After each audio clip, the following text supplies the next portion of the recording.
Let's have some more news. A 371-unit apartment project is headed for the north side of Wildwood's Huey Street across from the Millennium Park. That's literally right across the street from the village's borderline. Commissioners Monday approved a developer's agreement with Solive Wildwood and a revised plat. Units will be in 10 buildings with expected completion in mid-2027. One building will have 95 units and the rest will have 24 units each. The Planning and Zoning Board does not review revised plats. The original project called for 250 multi-family units and 110 townhouses. A traffic study was completed for that configuration, and an all-apartment community is expected to, are you ready, generate less traffic. Melanie Strickland, Development Services Director, said several projects have been proposed involving this property, but none materialized. Water and wastewater fees of $1.9 million will be assessed to the developer. Half of the fees are due upon application, and the other half when the certificate of occupancy is issued under the developer's agreement, which includes utility easements. The developer is required to build a 155-foot right turn lane on Huey Street and Powell Road. A traffic study determined that signals at that intersection may not be needed. The developer also must provide access across Huey Street to Millennium Park. Created in 2023, Solive Wildwood LLC lists a Fort Lauderdale address.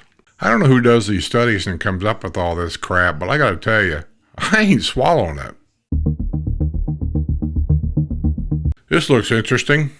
Construction will begin later this year on a $4 million Treehouse Resort in Sumter County. The Blissful Getaway Treehouse Resort will be located at 2940 County Road 776 in Webster. The resort will have 10 residential treehouse units. Other amenities are expected to include a swimming pool, bathhouse, dog park, and pickleball court. Last year, the proposed project raised eyebrows when it was presented to the Sumter County Commission. During a public hearing of more than 90 minutes, landowner Letitia Hill and her attorney, Mary Solik, discussed the vision for the resort. It's going to be a place for serenity and peace, a place to relax, Hill said. 2 years earlier, commissioners rejected a plan by Hill for a luxury RV park on the property. Solik said the resort could provide lodging for people at a nearby wedding venue. Ranging in size from 400 to 960 square feet, the treehouse will cost $310 to $510 a night. Hill said no trees will be cut down unless they are diseased. The resort will have 6 employees and the treehouse won't exceed the height restrictions of 35 feet. Neighbors were not thrilled with the treehouse proposal, which ultimately won the commission's blessings on a 4-1 vote. It's right in my backyard, said Jermaine Conti, who runs Doe J's Chicken and Donuts. I don't want to walk out of my porch to see somebody in their Tarzan suit. I agree. That can be frightening. A convicted Wisconsin sex offender has registered a permanent address in the Villages. Patrick John Sha, 76, has registered address at 1695 Benzinger Court in the village of Winterford, according to the Florida Department of Law Enforcement. Sha was convicted of second-degree sexual assault in 1990 at Walworth County, Wisconsin. He drives a white 2006 Honda Accord 4-door sedan with license plate number RAJ379. And I'll say it again. I've said it before. No action's ever taken. Pictures of these people should be at every family pool in the Villages. A house in the Villages was not insured when a blaze claimed a woman's life. Bridget Brown Fleetwood died as a result of the house fire, which broke out December 23 at 2328 Due West Drive in the village of Lynn Haven. The village's public safety department quickly rescued Fleetwood from the burning home, but she had been critically injured and was transported to a local hospital where she died. Fleetwood had been the romantic partner of Lloyd Rolig, who lived in the home with her. Rolig appeared Friday in a deed compliance hearing before the Community Development District 5 Board of Supervisors at Seabreeze Recreation Center. He said he was representing the interest of his sister, Robin Shang, who is co-owner of the home with another woman. CDD5 Chairman Gary Goodell pointed out little or no work has been done at the home since the fire broke out. At the very least, you need to board up that property. Those are things that need to be done immediately, said Goodell, who lives nearby. There's a lot of debris. It's a real mess. Rolig told the board he and his sister has power of attorney and indicated that the fire has taken a toll on him. I have gone through the remnants trying to reclaim my belongings, he said. Rolig said the home was not insured at the time of the fire. He claimed the cause of the fire has not yet been determined. Supervisors appeared to be surprised to learn that the home was not insured. With no insurance on the property, who is going to underwrite the cost of tearing it down? Asked Supervisor Walter Martin. Rolig said his sister would be paying for the cost of demolition and rebuilding. Supervisors granted 6 months for the rebuilding of the home. If the house is not rebuilt, supervisors made it clear that he will have to show demonstrable progress toward that goal. Otherwise, his sister will begin to face fines.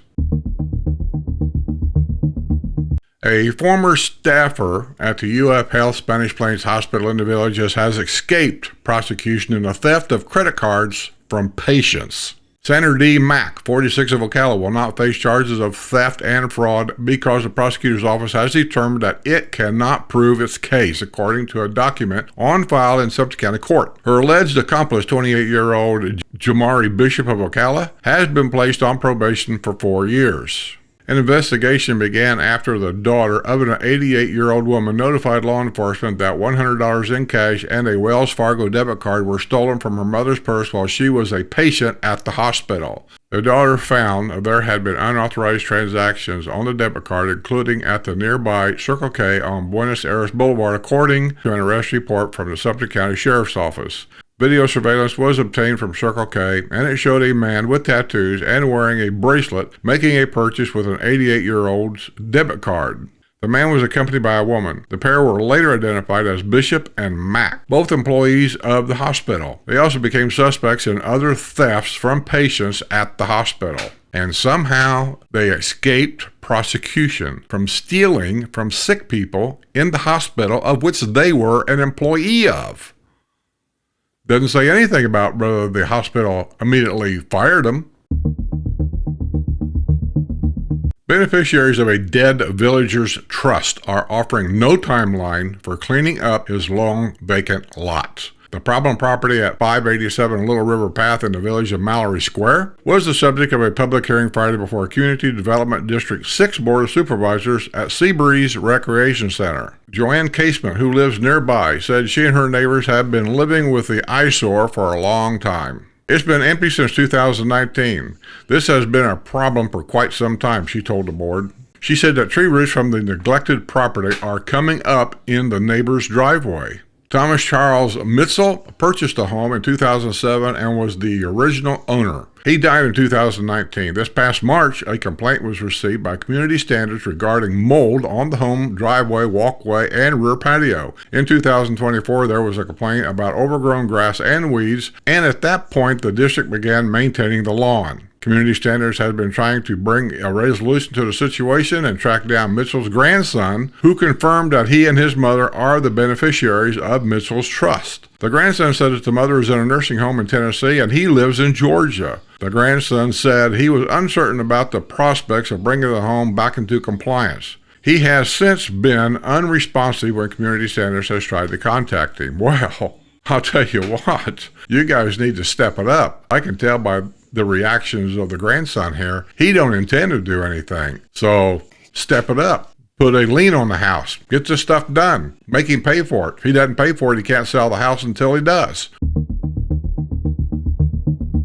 A non-English speaking unlicensed driver was arrested on US 301 after he was caught driving a vehicle with a non-functioning headlight. San Sebastian Meza Dominguez, 22 of Orlando, was driving a white Dodge pickup shortly before 10 p.m. Thursday on US 301 near County Road 216 in Oxford when a traffic stop was initiated, according to an arrest report from the Sumter County Sheriff's Office. The deputy who made the traffic stop found that Dominguez does not speak English. Through a translator, Dominguez admitted he does not have a driver's license and has been residing in Florida for 3 years. He was arrested on a charge of driving without a license. He was also booked at the Sumter County Detention Center where a hold was placed on his custody by the U.S. Department of Immigration and custom enforcement.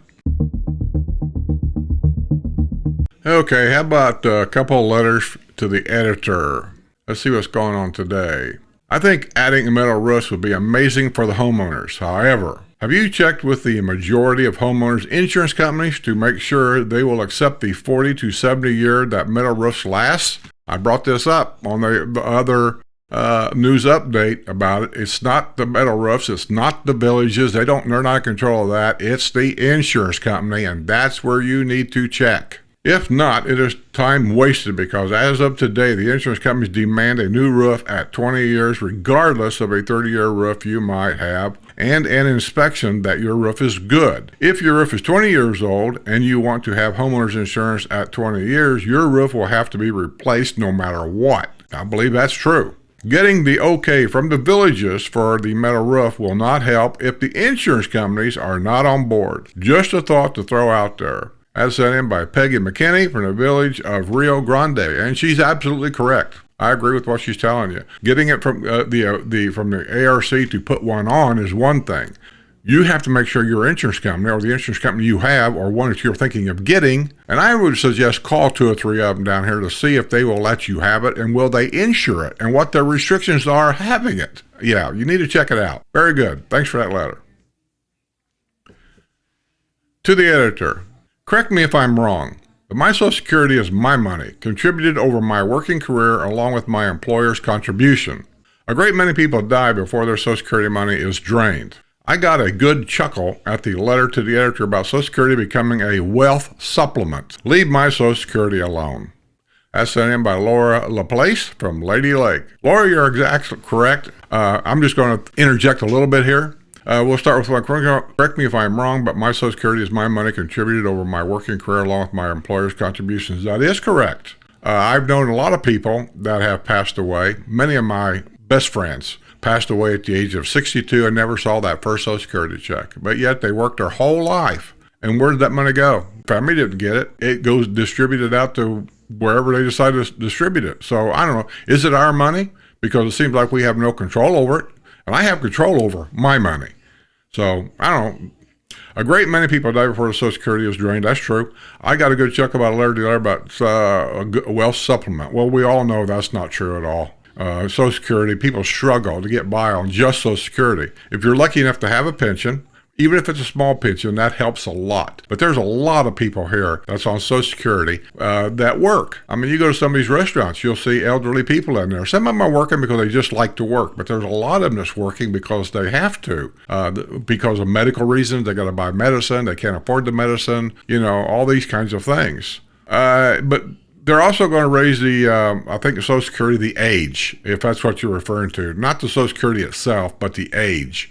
I can understand why. I don't like it, but I can understand why. The average person back when I first was looking into Social Security, back actually when my grandfather passed away, my dad was even still alive, and I was looking into Social Security then wondering, what does it pay? How does it pay? I didn't know. And I learned a lot. Well, one of them was the average age of a man died at the age of 76 back then. But because of medical advancements and things like that, now the average man, I believe, if I remember reading right, average age of a man passes away at the age of like 81.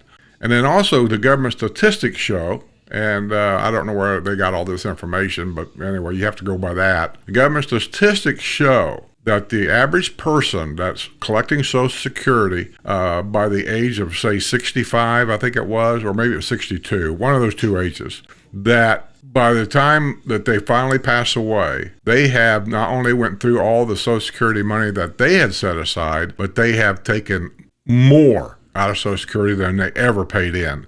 And that was like 80% of the people on Social Security collect more in Social Security payments than they ever paid in their lifetime. Believe that or not, but that's the statistics. But yeah, Social Security is something to keep an eye on. To the editor, we live in Osceola Hills, Soaring Eagle. We have only one way to drive in and out. Without a stoplight at our roundabout, we will never get out of our neighborhood when the new Walmart opens at State Road 44 and Morris Boulevard. If there is a medical emergency, fire, or criminal activity, it will be impossible to gain quick entry or exit from our neighborhood. This is of dire importance, and it doesn't seem anyone is doing anything about it. Obviously, many of our neighborhoods will be similarly affected. We don't need a traffic study. We need stoplights. That's sent in by Lee Minicow from the village of Osceola Hills, Soaring Eagle. Well, Lee, let me back you up here a little bit. We have only one way in and only one way out without a stoplight or a roundabout. You realize roundabouts were put in to eliminate stoplights. So I can guarantee you they're not going to put in a stoplight at a roundabout. That's not going to happen. If there's a medical emergency, fire, or criminal activity, it will be impossible to gain quick entry to our neighborhood. I'm not sure that's true either, because the police and the medical emergency people have things called sirens and flashing lights and loud blowing horns. And people that have a driver's license know that the left lane is a police emergency lane. And so when they come down a road, they're always in that left lane, blowing their horn, lights are flashing, sirens are gone. You need to get out of the way. If not, you can be ticketed, arrested, fined, whatever. So I don't think they'll have a problem getting in or out. And so we need stoplights. No, roundabouts are to do away with stoplights. And I'll be honest with you, as an over-the-road trucker of many, many years, I think I spent half my life sitting at a stoplight for no good reason at all. I hate stoplights. I mean, how many times have you guys been out at 2 and 3 o'clock in the morning, coming from somewhere, going to somewhere? There's nobody on the road. And yet you're sitting at this stoplight, you're looking around, and there's absolutely nobody out here. Why are we sitting at this stoplight? With all the advancements we have in electronics nowadays, why isn't there pressure plates on the highway? Why isn't there electronic eyes? You realize the semi-trucks on the interstate now, they're all wired up for the electronical stuff at the weigh station, on the interstate. If you ever seen these poles hanging out over the interstate with the cameras on them and stuff, they're there for a reason, for the trucks. They're not there for you. They're there for the trucks. That at 65 miles an hour, that pressure plate on that interstate can weigh a truck. It axles it out, how much weight is on each axle, tells him how tall that trailer is, because the law says you can only be 13.6 tall without special permits. So it knows how tall it is, it knows how long that tractor and trailer is before it even gets to the scale. And then there's an electronic box up on the dash or stuck to the windshield. Mine was stuck on the windshield. It's a red light and a green light. You get the green light, that means everything that they just done back there is okay, and you don't have to stop at the scale and you move on. Get the red light, you got to go in. They've seen something. A little overweight maybe, or something like that. So with all this electronical stuff, question, why at 3 o'clock in the morning am I sitting at a major intersection, nobody's around for miles, and I have to sit there for 5 to 10 minutes waiting for these things to go through all their cycles? Why? There's no reason why. So I'm not a fan of stoplights, but thanks for your comment. Okay, I think that's going to be it for this quick news catch-up. I appreciate all of you for watching. I appreciate all of you that joined my Patreon page. I really encourage you to join Patreon. There's a lot of stuff on there that you're not seeing on YouTube. It'll all be commercial free. You'll get the invites to all the little different activities that we do on there. And it's a way of supporting this channel. And you can also become a YouTube member. I left that open. It starts at $5 a month, and you'll get everything on there that's commercial free. But on Patreon, you'll get the invitation or the link to go to our private members only Discord page. YouTube members don't get that. I'm trying to get them to move over to Patreon. So anyway, that's what I recommend, is go there. If you want to support the channel in other ways, there's other ways you can do it. You can go down to the store. You can buy products we're putting in the store. We're putting more stuff in the store all the time. I'm not 100% sure exactly what's in there right now. I know we got coffee cups, and we got small purses for women that support cancer, breast cancer month. There's all kinds of stuff on there. Children's Wish Foundation stuff is on there. That money goes to Children's Wish Foundation in Florida, and some other things. You can support the channel that way. But with all that being said, I do appreciate you for at least watching the videos, because that's really what really counts to me. Is I always look at the view count. If you don't watch, I'm not going to do. It's just that simple. So with that being said, beware, stay safe, be aware, take care of your health, and don't leave that key in that golf cart. This week's news is brought to you by my YouTube and Patreon members.